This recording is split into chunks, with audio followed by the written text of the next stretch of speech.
একবার চুরি করে ধরা খাইছি, আমি এসবের মধ্যে আর নাই। এই যে কান ধরছি, নাক ধরছি, এরকম রিস্কের কাম আমি করতে পারব না। আরে সেরি তোর নাম হইব না তো, তোর রিস্ক কোন জায়গায়? তুই যে কাম করো সেই কামই করবি, নতুন নতুন বাসা বাড়িতে যা কাম করবি আর খোঁজ খবরটা খালি আমাকে দিবি। তুই কাম করবি দিনে আর আমরা কাম সারুম রাইতে গোপনে। জি না, এই সব রিস্কি কাজের মধ্যে আমি জড়াইতে পারব না। আমি তো ভাবছি আপনারা পুলিশ, না আপনারা যে চোর এটা কি আমি জানি? এক বিপদ থেকে বাঁচতেছে, আরেক বিপদে পড়ছি। পারবি না?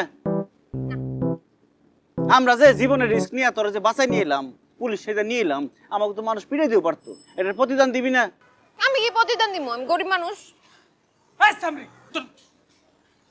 বোন রে, বোন আমি একটা কথা কই বোন, আমার কথাটা একটু মনোযোগ দিয়ে শুনেন। আপনি যে কাম করেন, আপনি টেয়ালে কাম করেন না, আপনি কি মাগনা কাম করেন?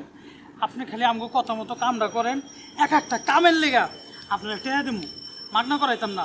প্রমিস কত জান 10,000 টাকা দেবো। 10,000? 10,000 ঠিক আছে না?